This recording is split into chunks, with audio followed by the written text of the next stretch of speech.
Hello guys, मेरे channel में स्वागत है आप सबका। तो चलिए मैं आप लोग के सामने एक रुला देने वाला मंडप गीत लेकर आई हूँ। तो आप लोग लास्ट तक जरूर सुनिएगा और अच्छा लगे तो एक लाइक शेयर कमेंट करना ना भूलिएगा। तो चलिए मैं सुनाती हूँ आप लोगों को। बन्ना संवर का हो तोरी मौरिया के पतिया गिर गिर जाए। बन्ना संवर का हो तोरी मौरिया के पतिया भुइया गिर गिर जाए। बन्ना संवर का हो मंडप के बीच होके पापा पुकारे। मंडप के बीच होके पापा पुकारे।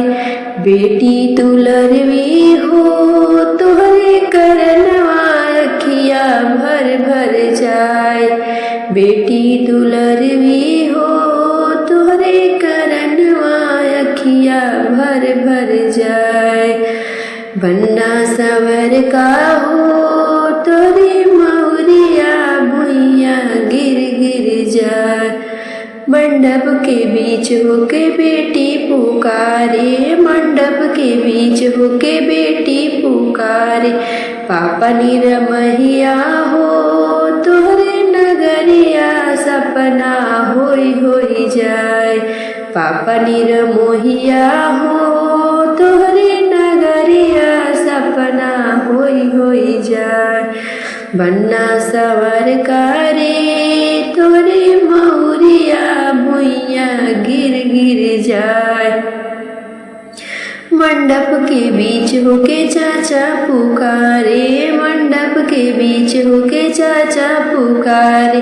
बेटी दुलरवी हो तोहरे करनवा अखिया भर भर जाए। बेटी दुलरवी हो मंडप के बीच होके बेटी पुकारे। मंडप के बीच होके बेटी पुकारे।